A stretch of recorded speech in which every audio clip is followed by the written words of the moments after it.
Hello, everyone. Happy Thursday. Hope you're doing well. Oh, let me just mute this. There we go. So again, happy Thursday. Hope everyone out there is doing well. So this is my first stream of what hopefully will be a regular set of streams at 2 p.m. Eastern Time on Thursdays. And the topic today is working with React in SharePoint Framework projects. So I've done a little bit with React, not a lot. So really, this is kind of a learning experience for me, and hopefully you'll get value out of watching me struggle, I guess. I don't know. We'll see how it goes. But let's just get started with comparing a SharePoint Framework web part project that uses no UI framework, so just basically JavaScript and HTML, to a project that uses React. All right, so this project is freshly created. It is using no UI framework. So if I open up source here and then web parts, and then just do a little bit of a zoom, you can see there is the hello world 001 webpart.ts file. So that is the web part implementation. And then there is hello world 001 webpart.module.scss. That's the styling information, the style sheets basically. And then there's a manifest file. So that's hello world 001 webpart.manifest.json. And that's where you define like the icon and the name and description of the web part that you see in the toolbox, some default property values and that kind of stuff. All right, so let me just get it a zoom here, and then go take a look at the implementation here. And the important stuff is basically right here. So we can see that we have a class that inherits from base client-side web part of hello world 001 web part props. Okay, and inside of that we have a method called render. And oh geez, I did this again. Jeez, I'm sorry. I will eventually get this right. Thank you, Paul. So let me start over again. All right. I did the same thing last week. I can't believe it. All right. Anyway, so here I am in Visual Studio Code, and I have the hello world web part. This is the one that uses no UI framework. So there is the file that implements the web part. And as I mentioned while I was in MaxCam, we also have the module.css file. That's the file that has the style sheets. And then the manifest JSON file, and that's the file that has the manifest information. So again, coming over here, we can see we have the class implementation. So there is the class name. It inherits from base client-side web part. And then we have the render method. And then actually, Zoom's not working here, so I'm just going to go. Hopefully, this font's large enough. Now, with the current generator, it kind of messes up the formatting of this. But the important thing here is that it's the code inside of the render method which defines the user interface or the user experience for the web part. So we can see here we have, welcome to SharePoint, customize SharePoint experiences using web parts. There's a property value, the description property, and then a button here. So if I was to go to the appropriate command window here and do a Gulp Serve, we'll see in a second that that web part will render in the local workbench, and we'll see the user experience that's defined by the markup that I just showed you. Now, while we're waiting for that, let's come back over to here. Note that this is HTML and JavaScript combined together. So this string is enclosed in backtick characters, which means it's a string that has templates. So what you see in green is the markup, and then what you see inside of the curly braces prefaced by the $sign is JavaScript. So that's in purple. Okay. So we're combining here together both HTML and JavaScript. For some reason, I think it's because I've got a generator still running over here. This Gulp Serve is taking a while to run. But again, what we're going to see is the standard web part. And if you've watched any of the previous videos that I've done or played with the SharePoint framework at all, then you will you'll know what this looks like. And since this is seeming to take a while, let me just do this. Let's go to the docs. So docs.microsoft.com /SharePoint.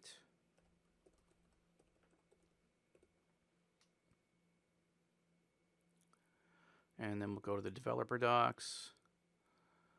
And then under SharePoint Framework, we'll go to Getting Started, Web Parts, Getting Started.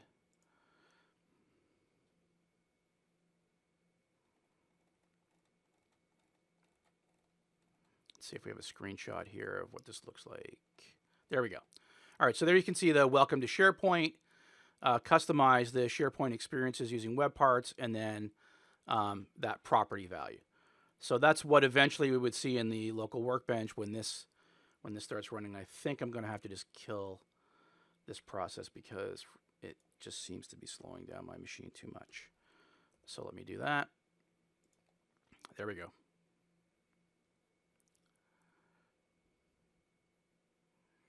So this is the local workbench. It's running completely disconnected from SharePoint. And once we get down to the reload, which should happen in just a second here.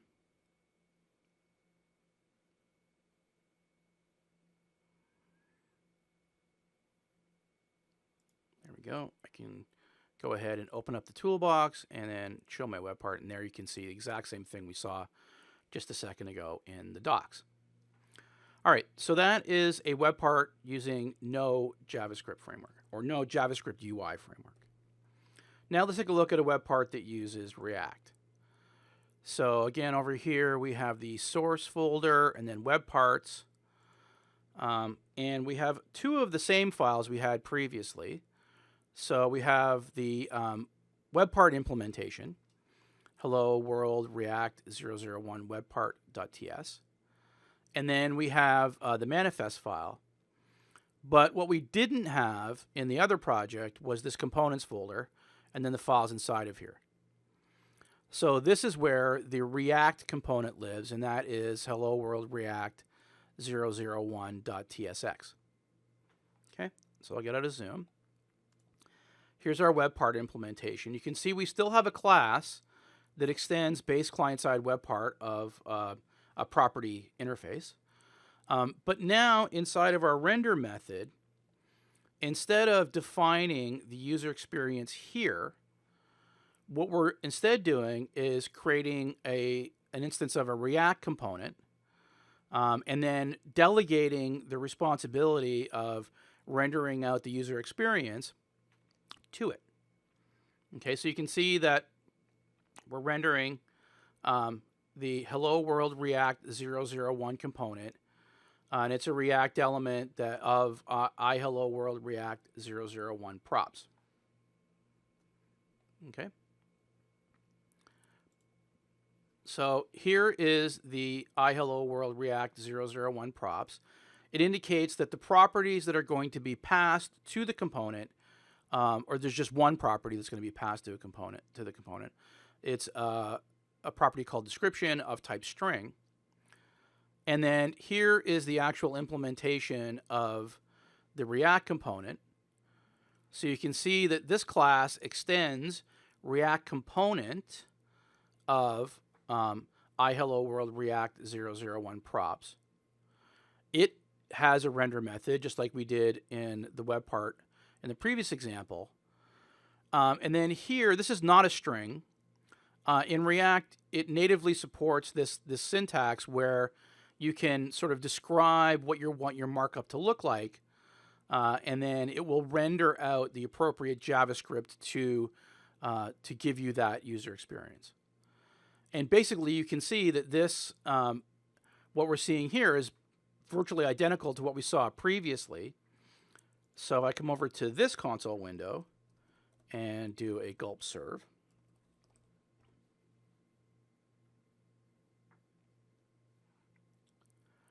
what we'll see is indistinguishable from a user experience from what we saw previously.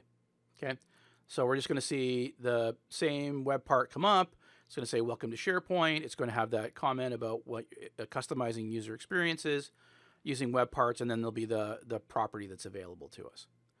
Right. So the big difference is in the first example, the web part itself is responsible for describing the user experience, and in the React example, the web part delegates that responsibility to the React component. Okay, so we just need to wait for the reload task to run, which will happen in just a moment.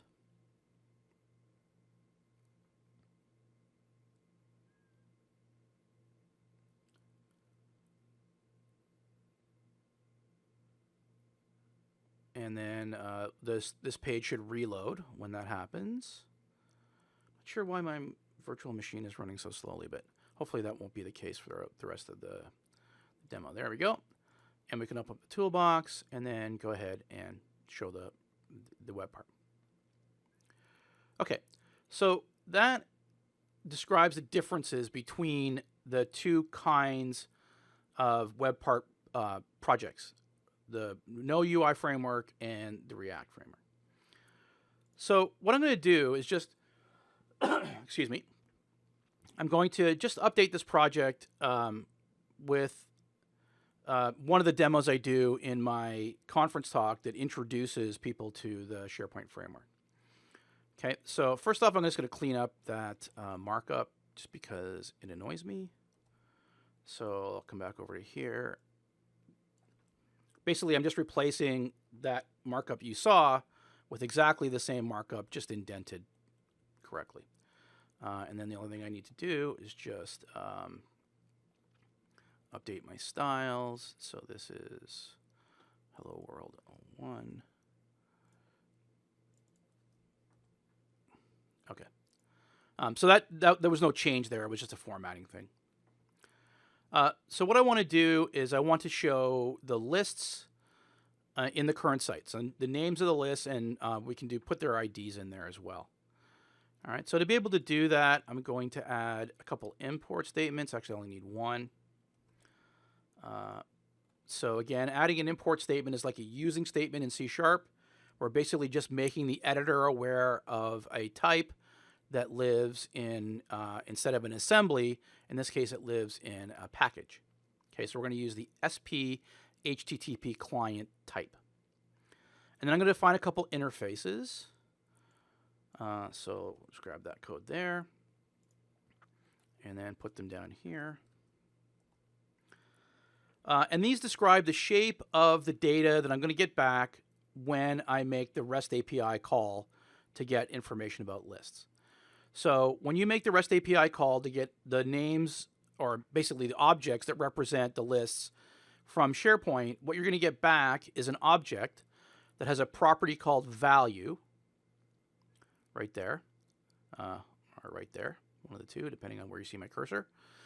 And then that is going to be an array of objects that contain the information about each individual list, right? And that's represented by this interface here.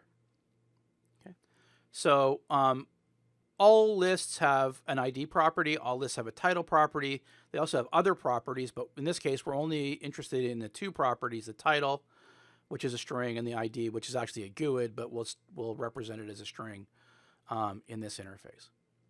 Okay, and defining these interfaces allows me to strongly type the access to, or the consumption of the objects that get returned from the REST API call. All right, so now let's just go ahead and update our UI a little bit. So coming back to here. So there's a button there that when you click it, it goes to a link. I want to change that so that when you click the button, it actually kicks off the REST API call to go get the lists. Okay, And then I set an ID tag on that of get lists button. And then below that, I added a paragraph tag, which has a div inside of it with the ID list container. So basically, when you click the button, what I want to happen is go retrieve the lists from SharePoint using the REST API, and then inject the names of the lists into the div whose ID is list container. All right. So now I want to just go ahead and add the method that will do that. So we'll grab that. We'll come over here to our project, and we'll fire it in here.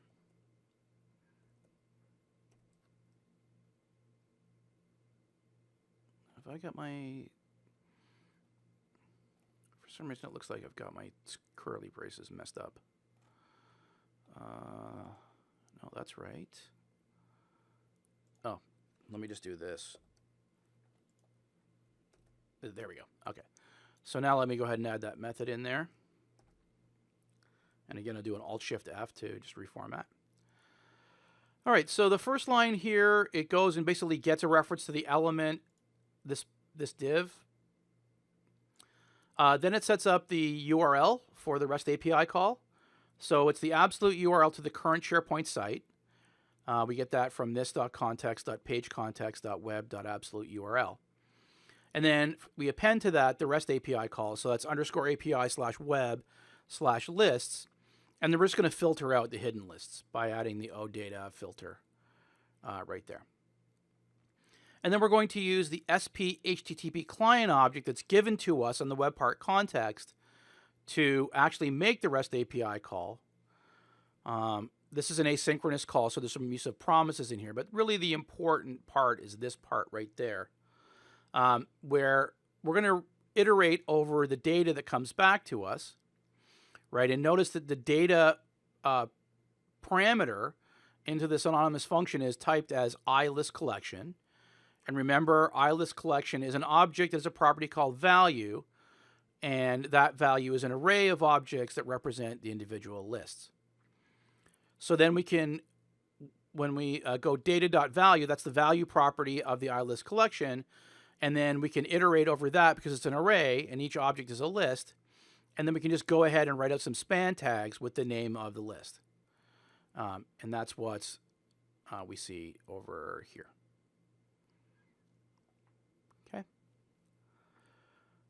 So the last thing we need to do is just hook up the event handler to call this. So that's this code right here. And we'll put that inside the render method. And I just need to change the type name there. So basically when we're going to add an event listener for the click event, and when that runs, we're going to go ahead and run the get list button click handler, and that will run this code. All right, now I'm going to interact with SharePoint. So I can't use the local workbench because it's completely disconnected from SharePoint. So instead, what I'm going to do is use the hosted workbench. So I'm going to go to a SharePoint site, and I'm going to append to it its URL _layouts/15/workbench.aspx. So this is the hosted workbench that can work with web parts that are being served up locally. Okay, so you can see my Gulp Serve task is still running here.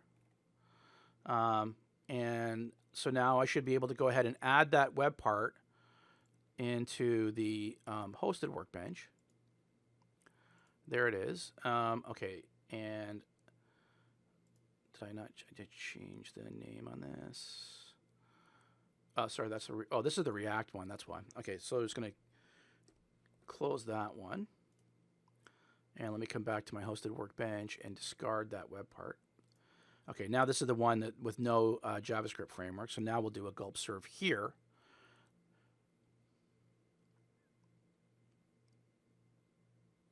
Okay, so that's going to load the local workbench. I don't want to use that, so let's go ahead and close that. And then I'll wait till it gets to the reload task. That's when I know the web part is ready for me to work with it. There we go. And I'll refresh my hosted Workbench and open up the toolbox. Come down here and open up my web part. There's our show list button. And when I click on that, you can see it puts the names of the lists in below where the button is. Okay. So again, this is a demo that I do at conference talks to kind of show how to interact with SharePoint in a SharePoint Framework web part. So what I want to do now is implement that same functionality, but over here in our React component. Okay. So let's go ahead and just stop serving, just so I don't get confused by which web part is currently running. And in our Workbench, we'll go ahead and discard the instance of the web part that's being hosted there. And let's take a look at our snippets here. All right, so we need to use the SP HTTP client object. So looking at the example we just did, the SP HTTP client object is off of the context of the web part. Okay. So that means that that context is available here natively, right? Inside the web part. I have the context, I can go ahead and use that. But it's not natively available here inside of the React component. So I need to make that available somehow from the web part to the React component. And coming back to our example, I also use the current web. I use that object, the SP web object, to get the absolute URL to the current site. And again, that's off of the web part context, which is not natively available to the React component. So I have a choice. I can do all of my REST API stuff, my data access, inside of the web part, or I can do it inside of the React component. And I think based on what I've seen and the research that I've done, and I've seen some opposing opinions on this, but I'm in the camp where I think the web part should just do the web part stuff, right? So the web part should be the thing, excuse me, that delegates the responsibility to generate the user interface to the React component or components. It does things like interact with the property pane and so on, handle properties, but I'm not necessarily certain that I think it should like do data access or handle user interaction. I think that should be the responsibility of the React component. So I'm going to delegate that off. So let's see how we can do that. And just to reiterate something I mentioned at the start of this, I'm learning React. So I don't necessarily know if this is the right way or this is the best practice. This is from what my research that I've done so far, this is my understanding of recommendations that have been made by certain people. But this may, I may find as I start to do more and more React development that I've got this wrong. But currently, this is my thinking of this is the best sort of way to handle this. Okay, so you can see here that when I create the instance of the React component, I'm passing a property called description, which is the value of the description property that's part of the web part. So what I want to do is, in addition, I want to pass the SP HTTP context, which is this dot context dot SP HTTP client. Oh, I called it context. Let's call it client. Just to be consistent with the naming. And then I want to pass in the current web. So that's this dot context dot page context dot web. Okay. So when I create the React component, I want to pass those pieces of information along to it in addition to the description.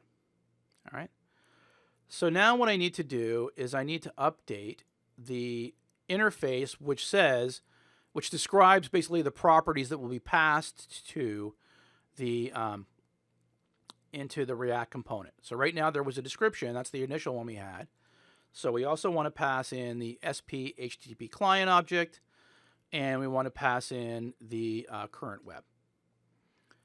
All right, so if we come over here and take a look, the SP HTTP client, the type of that is SP HTTP client.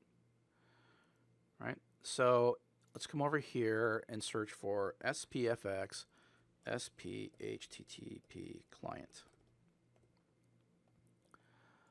And in the docs, that tells us that the package that's in is at Microsoft SP HTTP.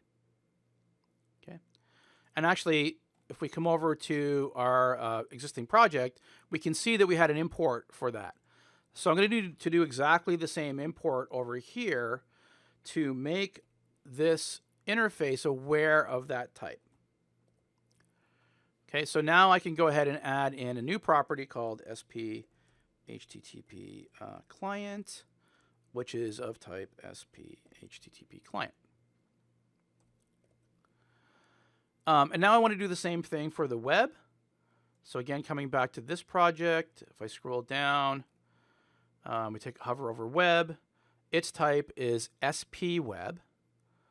So if I do a search for SPFX and SP web,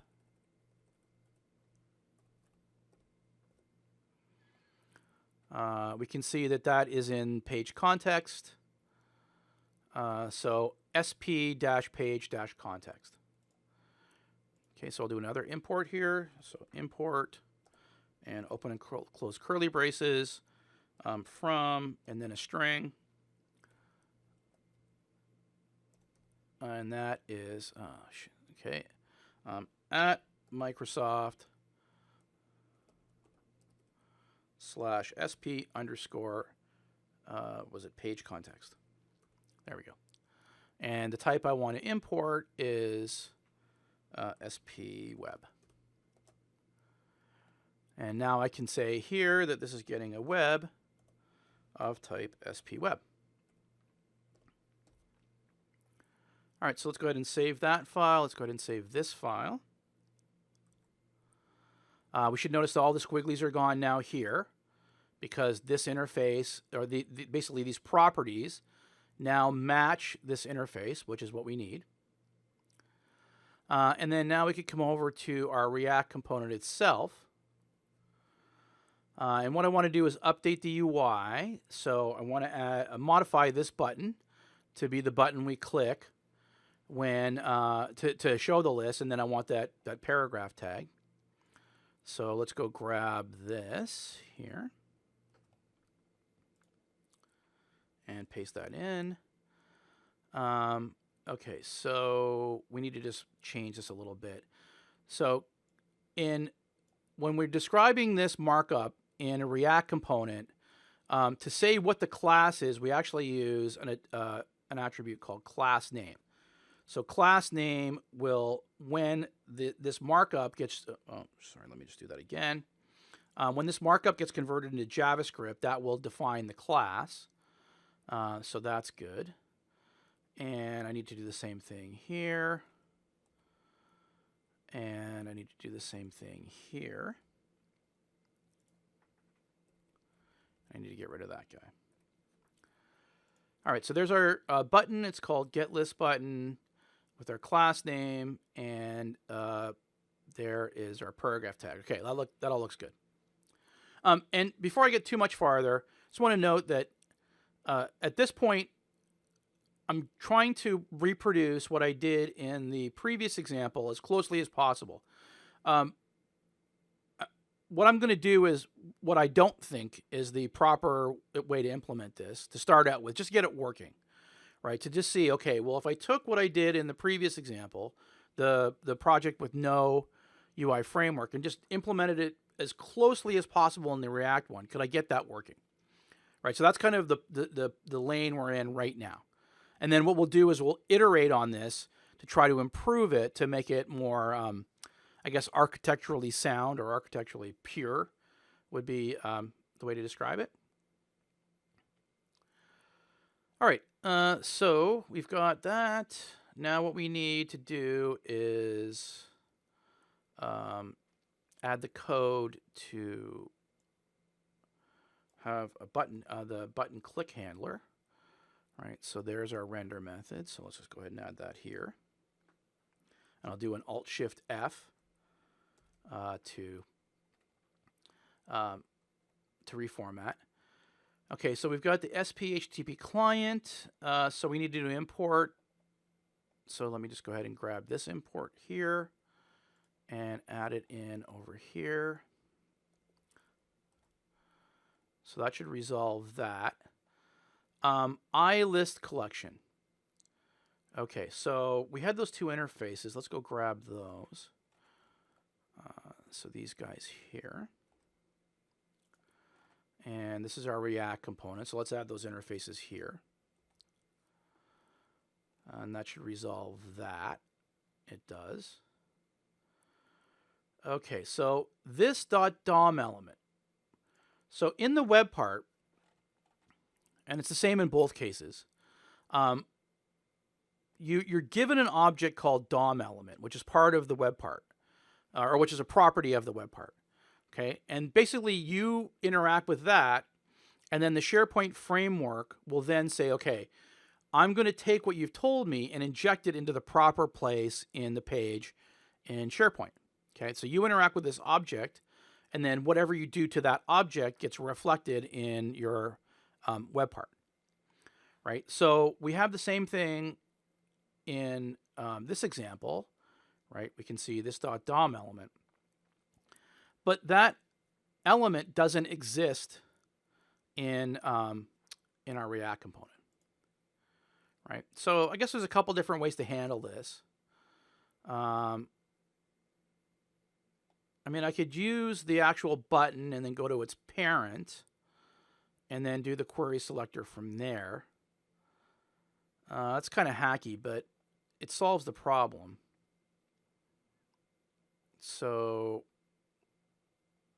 or I could pass the DOM element over to the React component. I'm not sure which way I like best. Let's go with passing the DOM element. Okay, so we need to then come over here. So this is an HTML element. Okay, so actually, you know what? For now, let's just go with this. So I'm just going to put in EV here, which is the event object, and I think the type of this is React.mouseEvent. Okay, so let's just comment this out. So I can say here, let list container equal ev dot current target. So that should be the button. And then we want to go to its parent element. So I'm not exactly sure what that is. It's, oh, well, actually, we should find out. So there's the button. So it'll be this div. All right, so then we should be able to find the list container inside of that. So then I should be able to say here, query selector, list container. All right, so again, this is kind of hacky, but I think it'll solve the problem for now. So that should get a reference to this element here. And then we have our REST API. So it's not this.context.pageContext. So in our React component, we're going to have an object called props, which is, or sorry, a property called props, which is of type iHelloWorld React props. Okay, so that's what the object that holds these property values. Okay, and this is a native part of this is how React works, right? So basically, you're going to say what type of properties am I getting, and then optionally you can say what type of state am I getting, and then there's the difference between properties and state, and we'll actually talk about that a little bit more later on in the stream. All right, so then it should be this dot, just get rid of that. So this dot props dot web. All right, so that will modify that code there. So that, oh, sorry, we don't need web twice there. So that should get us the absolute URL. And then the client is this dot props dot sp HTTP client. All right, so with all those changes, that click event handler now I think should work the way we want it to. All right, so now let's go. We've done that. We've done that. Let's grab this code here. And actually, there's a better way to do this. Right here in our button, where is our button? Right there, get list button. Okay. So I'm going to get rid of this ID tag. React allows us to just wire up the event handlers right here. So I can say onClick is equal to, and then curly braces, this dot get list button click handler. Right. So notice I'm not calling the function. I'm basically giving the onClick property or attribute a reference to, a pointer to the function, right? So I'm passing the function here rather than instance or calling the function, right? If I wanted to call the function explicitly, I could, right? So I would do it like this. So I would have an anonymous function that then calls the event handler, and that would work as well. Okay. So this syntax calls the function. The other one just passes a pointer, and then React handles the calling the function.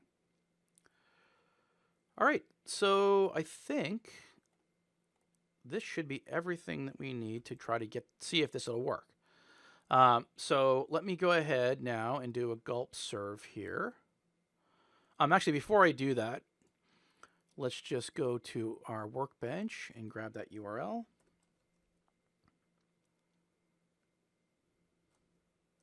I'll go ahead and close the Workbench. And I'll go to my project here. And in the config folder, I'll open up serve.json. And I'll just modify this initial page. So instead of launching the local Workbench, when I do a Gulp Serve, it's going to launch the hosted Workbench. Just saves a couple steps there. All right, so Gulp Serve.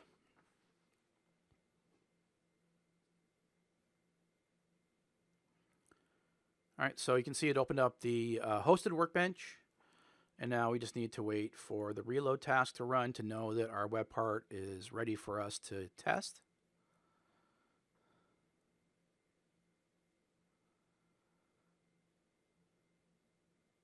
There we go. And then reload this. And then, whoop, there we go. Reload. And then grab our Hello World React. I messed up the styling on here. Oh, okay. So there's an issue right there. I messed up the styling. So why is that? So here in our React component, I'm using these styles, right? So let me actually come back over here to just describe this a little bit because it's a little bit easier since we have this other project. The way that styles work in the SharePoint framework is that we have this, this is an area that's not my expertise. I don't do good UI. I know enough about this to be dangerous, but anyway, I think we call this Sass. And basically this is a language that is used, and the compiler converts this into actual CSS. Okay. But you can see there's Hello World 101, 001, there's container, there's row, right? And then in our web part, you can see we have styles.helloworld001, styles.container. So the names of those styles aren't Hello World 001, container, row, and so on. They're munged. Basically, there's an extra bit added to them to guarantee uniqueness. So if some other element on the page, some other part on the page has a class called Hello World 001, their actual CSS class name will be different than our CSS class name. And this is all part of the compilation process. So instead of us using the actual style name here, because we don't know what the munged version will be at the end, we actually use these type names. And it's the same over here in React. Okay. But these styles, hold on, am I getting ahead of myself here? I think I actually might be getting ahead of myself here.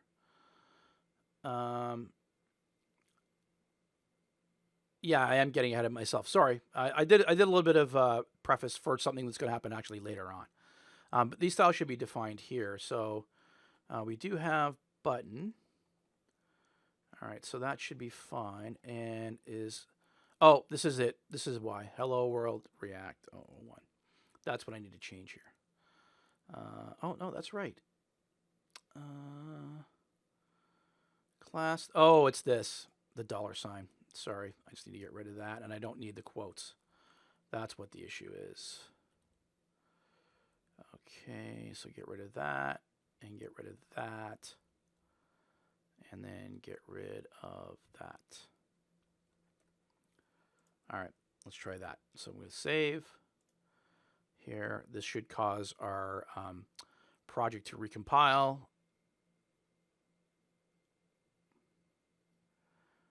Okay, reload. So now I should be able to reload. Okay, there we go. Show lists. Cool. And I'm just going to do open up the console because I fully expect this to have an error with the first try. Oh, no, it didn't. Awesome. It worked. All right, so there are our lists. Okay. So that is taking what we did in the first example, the project that had no UI framework, and moving it over to React, and it works, right? But I don't know if this is necessarily the most architecturally pure way to do this. Okay, now in both cases, you might have noticed like these interfaces should actually be in a different file, and our data access really should be somewhere else. So I mean that's architecturally impure. Right, it violates the single responsibility principle in both places. But we're going to live with that for this particular stream. But I think there's just too much going on here in this particular component. So let's see if we can clean it up a little bit. So the first thing I want to do right now, we have one web part, and it uses one React component. Well, we might want to actually have a couple different React components, right? So we might want to just separate out the bit that deals with lists from the other part, right? So we have basically the thing that shows our initial UI, handles interaction, but the stuff dealing with lists might want to be in a separate component. And it's not an uncommon thing to have multiple React components within a single used within a single web part. So let's prepare our project for that. Right now we have this folder called components, and we just have our Hello World React 001 component inside of there. Okay. But if we want multiple components, then if we just use that components folder, we ended up mixing them all together. So let's first address that. So let's go ahead and right click on components and create a new folder, and we'll call this Hello World React 001. And then let's take these files. Let's do them individually. So I'm just going to drag and drop them into that folder. Do I want to move that? Yes, I do. Okay. And in a second, I think Visual Studio Code is going to prompt me to ask me if I want to have it update any kind of imports. It's not doing it right now, so just leave it. And then I'll drag and drop the component itself into the Hello World React 001, and I'll drag and drop the interface which defines the properties. Okay, so now we have those in hello world React 001. That should, oh, there we go. Update the imports. Yes, I want to do that. And yes, I want to do that. Okay, so then go ahead and save this.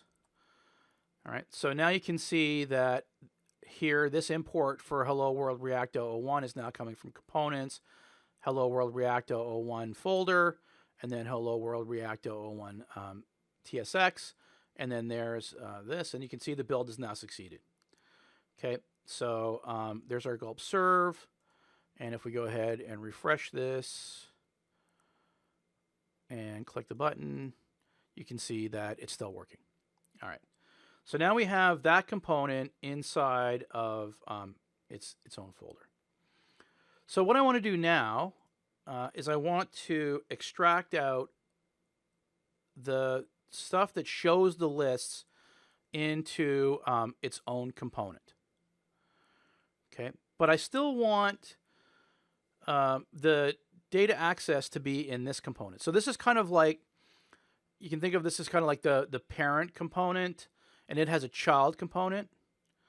And again, I don't know if that's the right terminology or even the right way to think about it. This is kind of what my current understanding of how this stuff works, right? So, but I'm gonna have the responsibility of doing sort of the data access and stuff like that in here and handling any kind of user interaction. But I want the displaying of the list to be in a different component. So under components, I'm going to right click and say new folder, and I'll call this hello world React lists. Because it's going to deal with lists. Okay. So if I just go ahead and grab that name, copy it to the clipboard, and then I'll right click and say new file here and say I want to create a TSX file. I don't need EORC JSON. So that's going to be the component, and then we want the props. So I'll right click and say new file, and we'll call this hello world React list props.ts. Okay. So this component is going to show lists. So our props, and let's just cheat.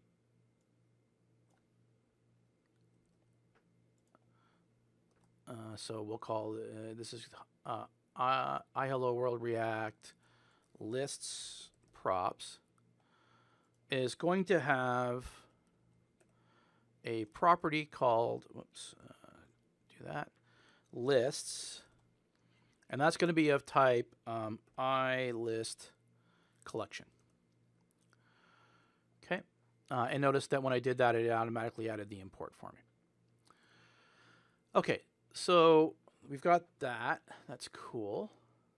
So I don't think I need anything else right now. And then our component, now we can just go ahead again and sort of cheat a little bit.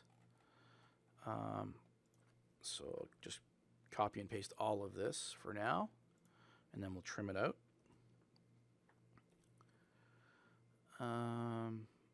Okay, we'll get the styles later on. We can leave that. We don't need any of this stuff. This is I hello world React lists. It is a React component of I hello world React lists props and lists. And then right now we'll just have a simple interface. Just going to return a div, or just going to write out a div. Okay, and then we don't need the event handler.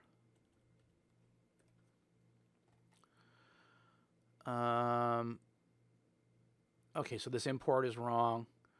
So that's what's causing that squiggly.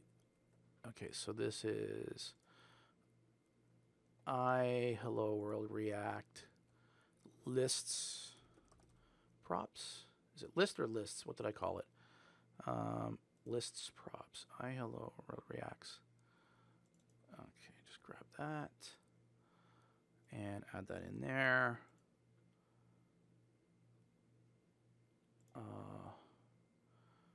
From dot hello React list props. Cool. Okay. Control S. So right now we don't need anything else. How about we do this? List will go here. Okay. So we've got that. We've got that. So now this is our sort of parent component. And what I want to do is I want to get rid of this paragraph tag here.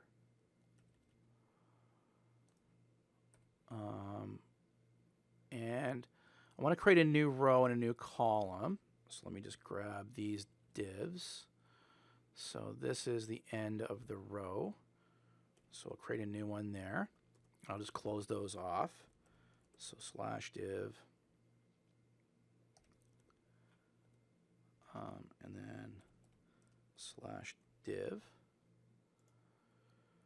Okay, and then this is where I want to put the component that's going to render out the lists, the information about the lists.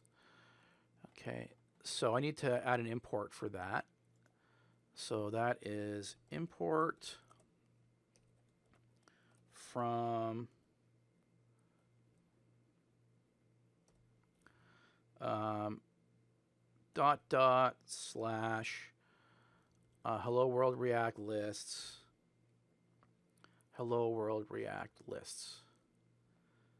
Okay, and then what we want out of there is hello world React lists.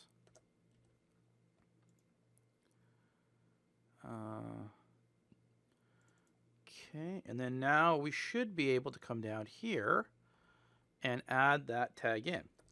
So hello world React lists.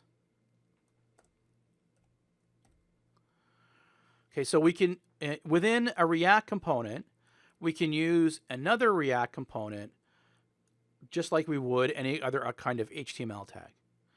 Okay, and one of the rules for React components is that the class name, and you don't have to implement, you can actually implement with functions as well.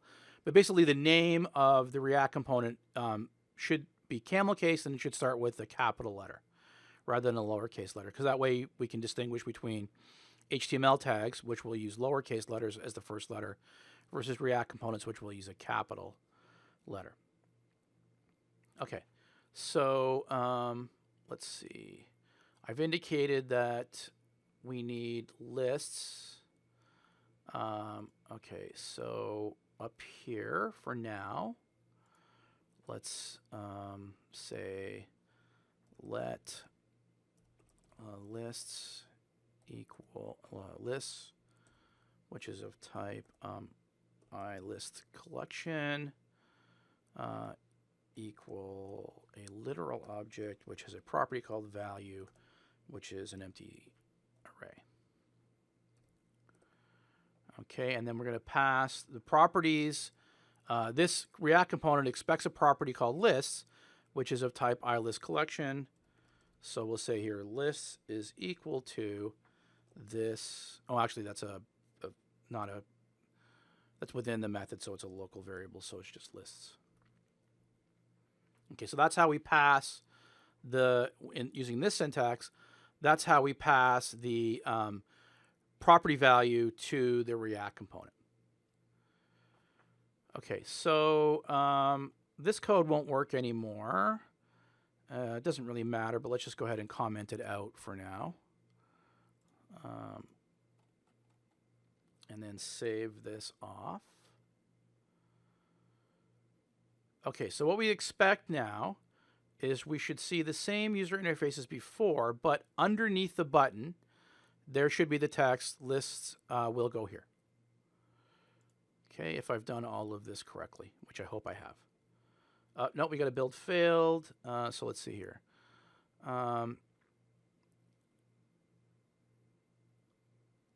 Hello world React 01 error the module. Hello world React list has no exported member. Hello world React lists. Hello world React lists.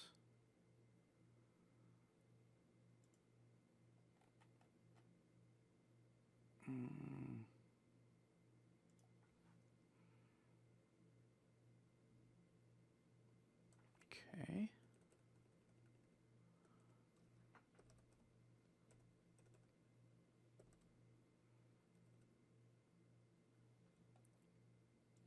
Okay, I've done something wrong here. So let's try to figure out what that is. Hello world React lists. Hello world React lists.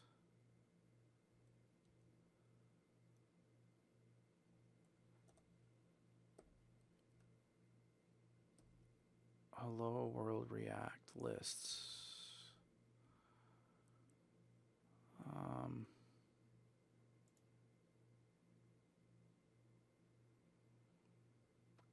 Okay, let's. Hello world React. Oh, it looks like I don't need the curly braces. That's what it's kind of telling me, it looks like. So let's try that and see if that solves that problem. Control S.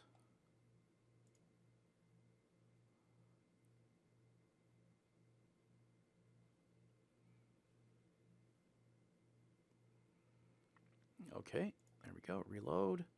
So refresh this. And there we go. List will go here. Cool. All right, so now we have the sort of parent React component. That's the one that is showing this UI. And then we'll eventually populate the list in this sort of child React component below it. All right, cool. So now let's come back over here. So we're going to have a div. And then what we want to do is we want to write out the list property values into the UI. Okay. So what I'm going to do is inside of this div here is I'm going to add some JavaScript. So I'm going to say this dot props dot lists. That's the property. And it's going to have a property called value, right? That's defined by the list collection. And that's going to be an array. So we're going to do a map on that array. So we're going to take that array and convert it to another array. So the anonymous function, it's going to get each of the lists inside of the list array. Or sorry, the array called value, which is the property off of the list object. So it's going to be an anonymous function. And then what I want to do is just write out a div with the name of the list. Okay, so we're going to write out a div.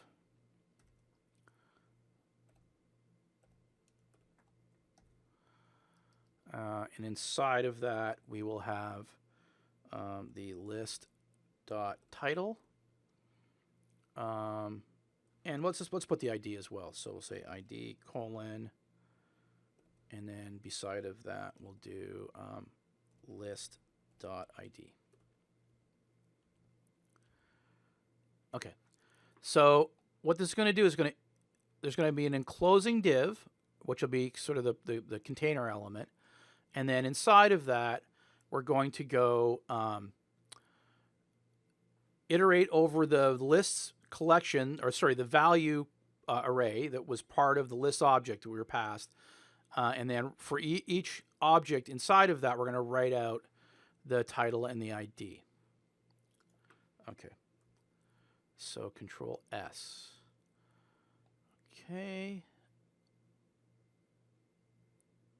So this is empty to start out with. So let's just go ahead and populate this. Okay, so this is going to, let's just reformat this a little bit. With this, we'll just use some fake data in here. So we'll say here the ID is 1. I said that was a string, so let's enclose it in quotes. And the title is list 1.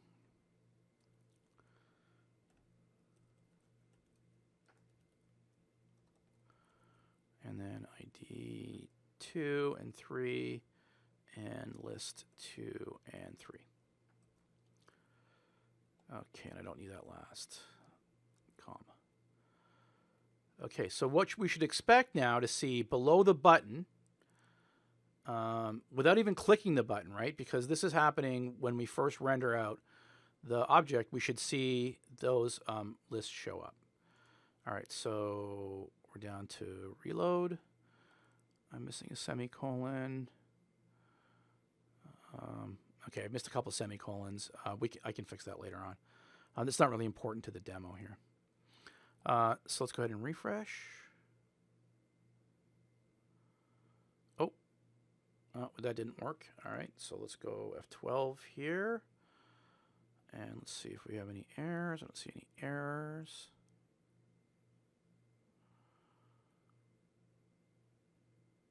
Okay, so all right, so we're rendering the React component. I've set the values. That should get passed there. All right, so let's come over to here and let us do a debugger here. Okay, Control S.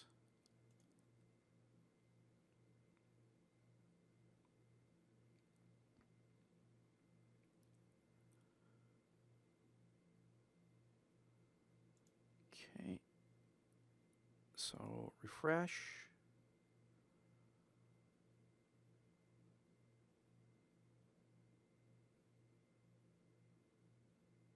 Okay, so the lists, well, we can see here a list that is ID 1 and title 1. So we're writing out a div. I enclosed that properly. Okay, so that should run again, ID 2 and title 2, or list 2.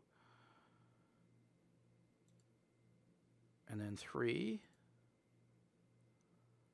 But it's not showing on here. Let's go to elements and let's click on the button.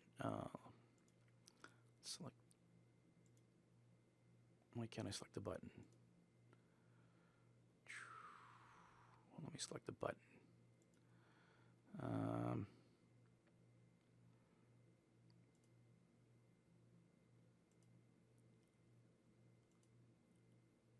No, that's not what I want. That's not what I want. Why won't it let me select the button here? Okay, let's refresh here. Okay, 1, 2, 3. Elements. Select an element.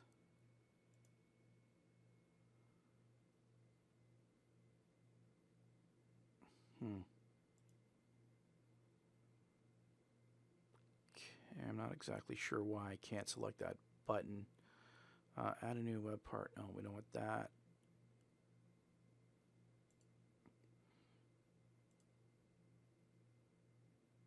Is that the web? That's the web part, it looks like. Container, row. Okay, there we go. So row. Welcome to SharePoint. Okay. There's the button. There's show lists.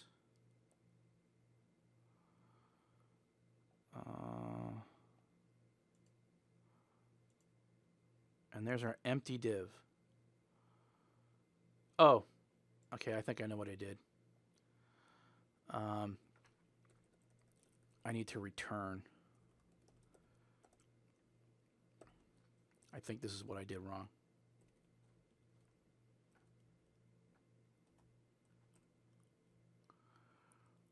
Let's try that.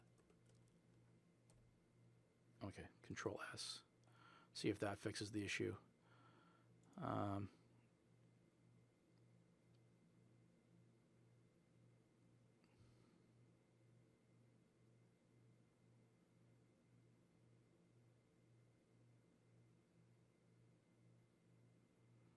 Just wait for it to go to reload. The right manifest is close enough. So let's go ahead and refresh. There we go. Okay, cool. So there's our mocked up data. Awesome. Okay, so now what we want to do is we're going to get this button involved here. So let's do that. Okay, so what I want to do, let me just grab that, cut it to the clipboard. Let's throw it in Notepad for right now. Okay, so we want to start our object out empty. Okay, so this will represent what our actual production implementation will look like. Okay, and then when we click the button, then we want to populate the lists. Okay, so now here I should be able to say this dot, oh no, I need to make lists instead of a, let's just promote that. So that'll be private. And that means that here I need to say this dot lists.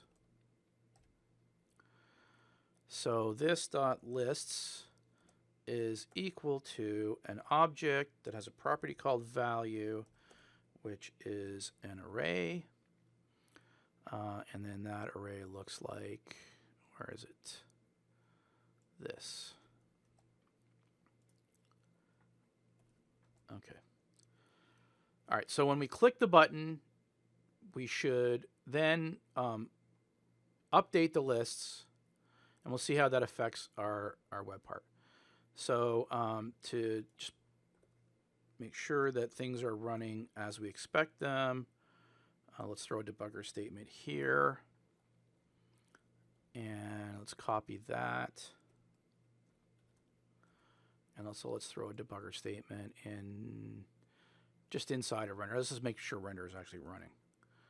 Okay, and let me just reformat that. Okay, so save that and save that.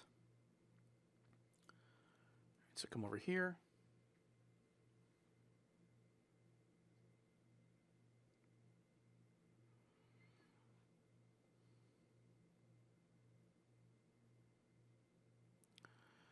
And just wait for it to get to the reload task. There we go. All right, so refresh. And then F12. And click on show lists. All right, so our event handler is running. So that means we should update that. And then nothing else. Okay, so our event handler ran. So we changed the value of the lists field or class level variable inside of the parent component, but that didn't update the child component. Okay, so let's take a look at that. Now, I think, based on what I've read, that updating the properties, I think there's a way to get it so that if you update the properties, that it will update the child component. But I haven't found a way to do that, and I don't think it's actually the right way to do it. Okay, again, I'm still new to React. I'm still learning. I'm just trying to figure this stuff out, so I could be completely wrong here. But I don't know if properties is the right way to handle this, at least completely. So this is I think where state comes in, right? So I do know that sort of at a high level, the idea is that properties are things that are managed outside of the component, and state is stuff that's managed inside of the component. That might be an oversimplification, but again, that's kind of my understanding. Also, properties are supposed to be immutable, whereas state can mutate. It can be changed. Okay, so what I think we need to do here to get this to work right is have our lists be state that's managed inside of the parent component and is passed as a property to the child component. Okay, so let's see how we would do that. So let's get rid of those debugger statements for now so we don't have the debugger popping up all over the place. So my understanding is we don't need to change the child component. We can still use properties there. It's in here. It's in the parent component that we do need to change the thing.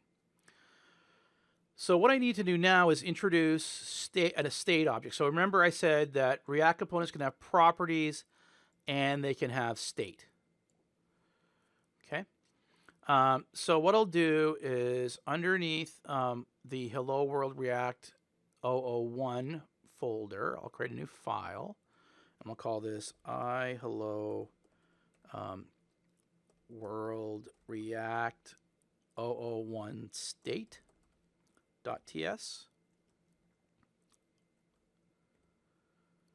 Okay, and then we'll come over here to the props, and again, we're just going to kind of cheat a little bit. Grab that, and do that, and we're going to change this to state.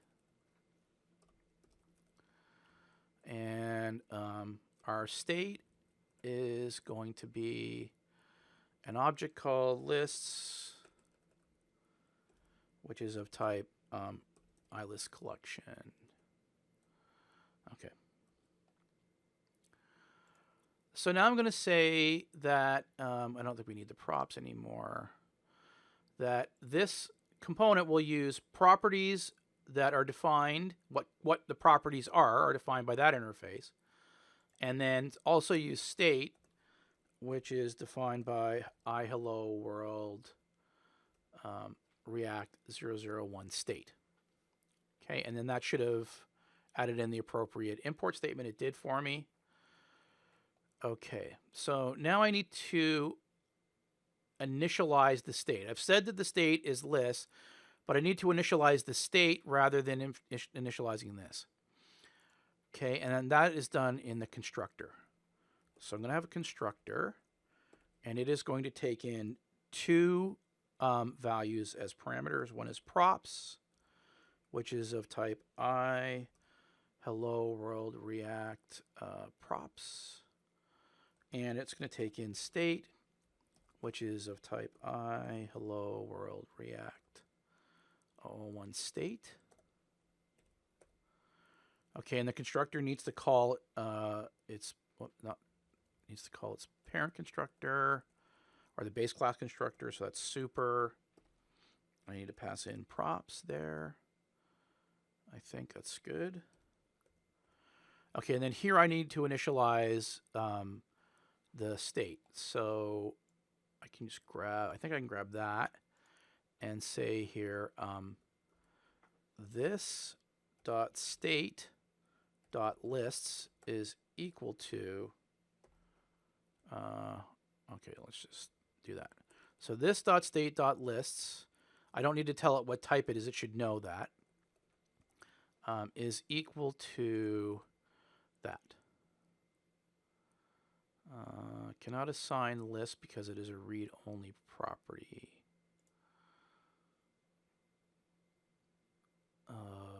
Okay, that's not what I was expecting here. I cannot.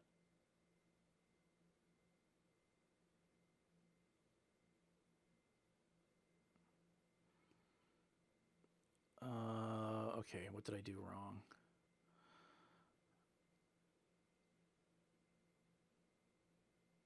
I should be able to initialize the state. Why is it saying it's a read-only property?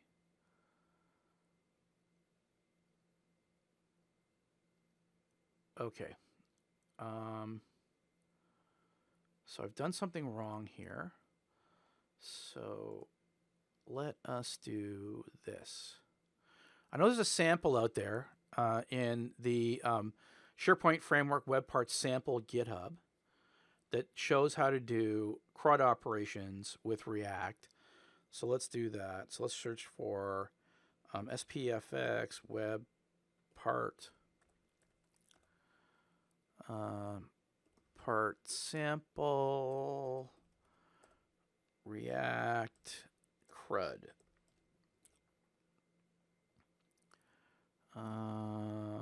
Okay, SharePoint Crud. There we go. So this is the sample that's in the SPFX web part samples repo. And then under source, web parts, React Crud components. There we go. All right. This dot state equals. Oh, okay. I did it wrong. That's where I did it wrong. So it's this dot state equals.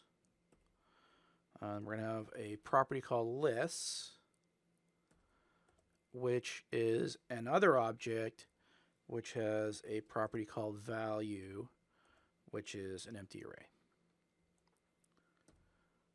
All right, did I do all of that right? I got too many braces, it looks like.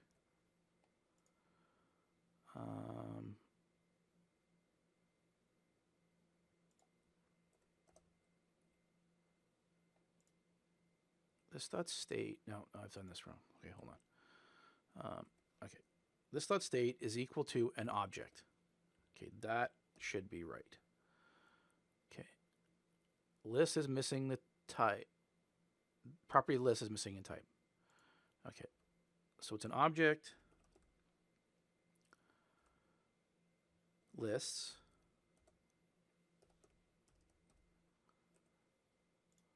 Okay, that's right. Okay, and then this is an object that has a property called value, which is an array. Boom, there we go. Okay, so that's what we want. All right, so now we've initialized our state. Okay, and now down here, it's no longer this dot lists, it's this dot state dot lists. Okay.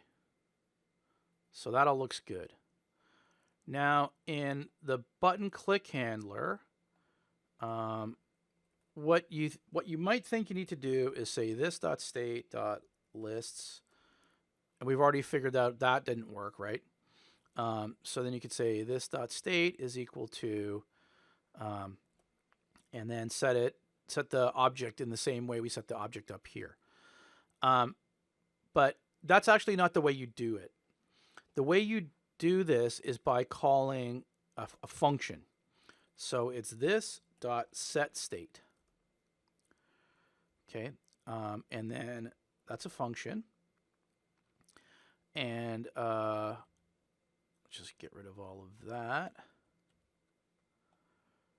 Okay, so this dot set state, and then we're going to set the state to an object. Okay, and that object should look like this. So it's going to have a property called lists, which has value. And the value is an array. Okay, and then the array has these values in it.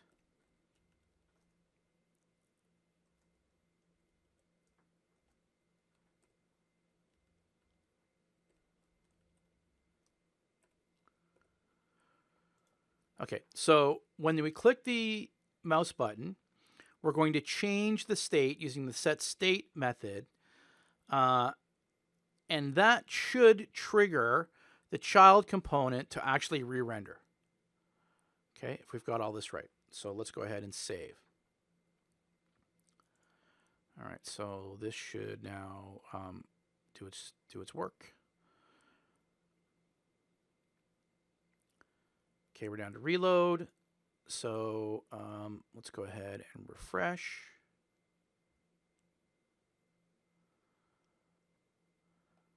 All right, and then click the show list button, and there we go. Okay, so now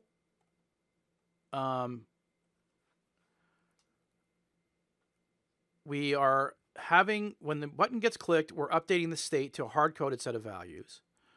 So all we need to do now is we need to modify this so that we actually go and run a REST API call. So let's uncomment this. So toggle line comment. Okay, so I don't need the list container anymore. I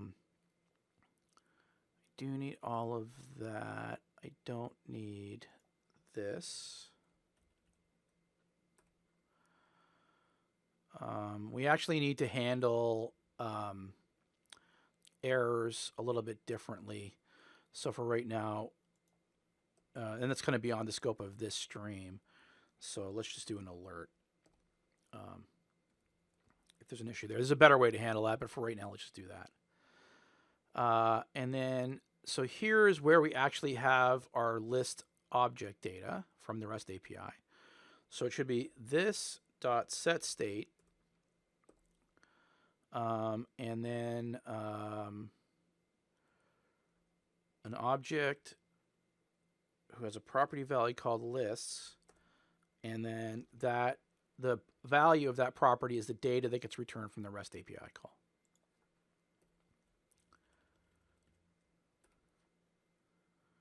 Okay, so remember this is of type iList collection, and we said list is of type iList collection, so we can assign the data object to the list property. So let's go ahead and save. And wait for this to run.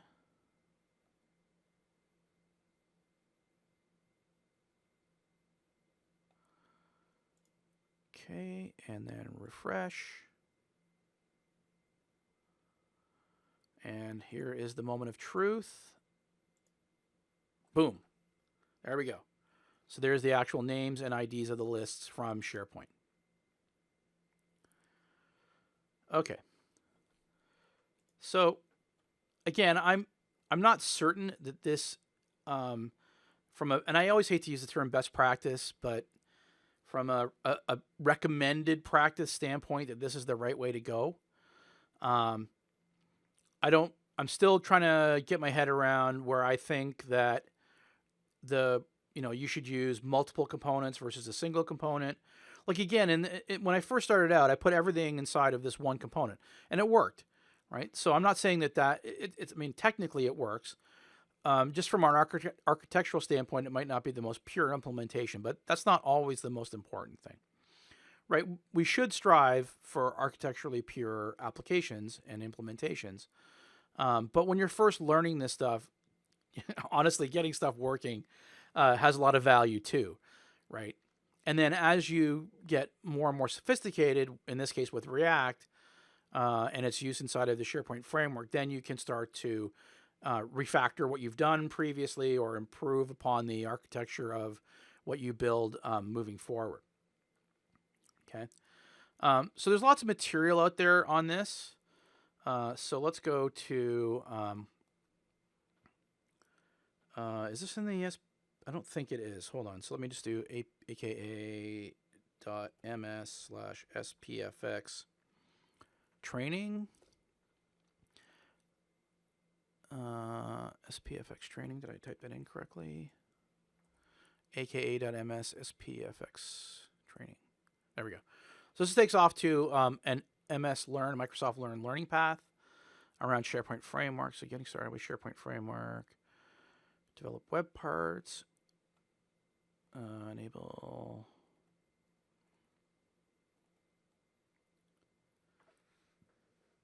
Excuse me. No, I don't see the React one here. So let's see if I can get at this from YouTube.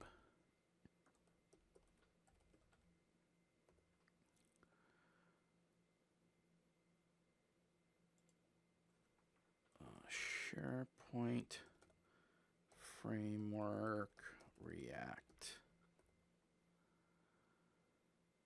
Using React and Office UI Fabric and React components.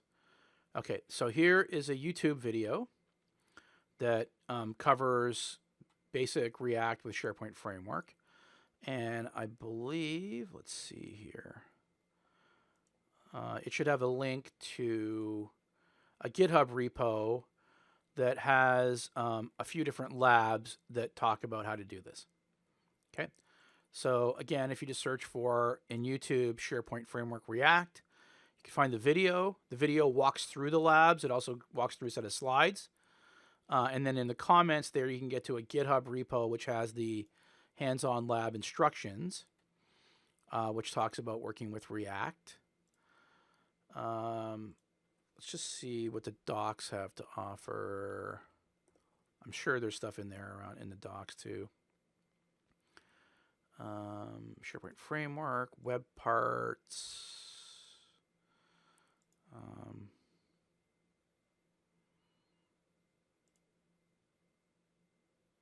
Let's see, React.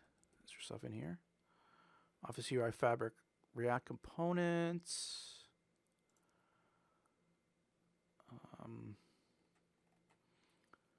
I think this is more working with Fabric React. So it definitely is using a React project, but I don't know if it's specifically focusing on React rather than the UI framework. But I'm sure there's lots of other stuff. There's blog posts out there from lots of different people. As I mentioned, there's this content from Microsoft. I'm sure there's other YouTube videos and that kind of stuff. So, I think it's important to understand this stuff. That's why I want to invest more time learning it. So at some point in time in the future, I'll have another stream where I talk more about React, and that'll sort of be like the next level of complexity or advancement as I become more and more familiar with working with React. I'd also like to spend some time, and this is probably like future, looking at other UI frameworks like Vue or Angular Elements, maybe. I'm not sure. Vue is one I'm a little bit more interested in, at least currently. But there's so many things that are on my radar to learn and expand my knowledge on. Excuse me, that'll probably be a little bit down the road. So I think that's everything I wanted to cover in this particular stream. So as I mentioned at the beginning, I plan on streaming every Thursday at 2 p.m. I should, and it's on my list of things to do, but I haven't gotten to it yet, is figure out, what I plan to cover in future streams so that I can announce it at the end of each stream. On my Twitch channel, there is a schedule. I could also put it on there. Although, with the rapid pace of technology change these days, I don't want to plan too far ahead, because chances are that, if I plan like 2 months ahead, there's going to be things that come up that, oh no, I want to cover that because that's now something that's become important. So I do want to cover, I think I want to cover at least one stream with Power Automate or Microsoft Flow. Talk about the basics of that, some things that you need to know as a developer if you're going to be building automations with Flow. I want to talk a little bit about, I'd like to actually invest some time looking at webhooks and using those with Azure Functions. There's several different things. Azure Static Websites is another topic that I'm interested in learning, but I don't know if I'm going to cover it on a Thursday stream. I might do a impromptu stream sometime during the week where I cover that, because that's kind of outside of the realm of the SharePoint framework, or basically Office 365 development. There is one last thing I want to mention on next Tuesday, Galactic Summit. So people who put on the European Collaboration Summit are running the Galactic Collaboration Summit. It's an online conference. There was a set of sessions last Tuesday. Now there's a set of sessions this Tuesday. And if we go to the agenda, and these are Central European time, I believe, showing the times here. But I have a session. It's a half an hour session on getting started with Power Automate, Microsoft Flow. So I think this is actually the schedule for last week. Here's the schedule for this week. So there's my session right there. So it's at 5:10 p.m. CET. Let me see if I can remember what that. So 5:10 p.m. CET to I think we're still in daylight savings time. 11:10 a.m. Eastern time on Thursday. So it'd be cool if you can check this out. It's a free event. You can just register for it and access the sessions. A lot of great content there. Again, it's if you look, Galactic Collaboration Summit is what you need to Google for to find it. So let me just switch back to MaxCam here. So I think that's it for today. I just want to say thanks everybody for joining. I will, as I generally do, put the recording of this session onto my YouTube channel. So I believe it'll be up on Twitch as a recorded session, a video on demand session for it's a week or 2 weeks. I can't remember exactly how long right now. But it'll be up on my YouTube channel permanently. So you can see in the bottom right of the screen here my Twitter handle. So it's at Rob Windsor, and then my YouTube channel name is /TorontoGeek. So the recordings of all the previous streams I've done here on Twitch are up there, in addition to a bunch of other content. So thanks again for hanging out with me. Hope you enjoyed this stream, and I hope you have a great weekend. Bye now.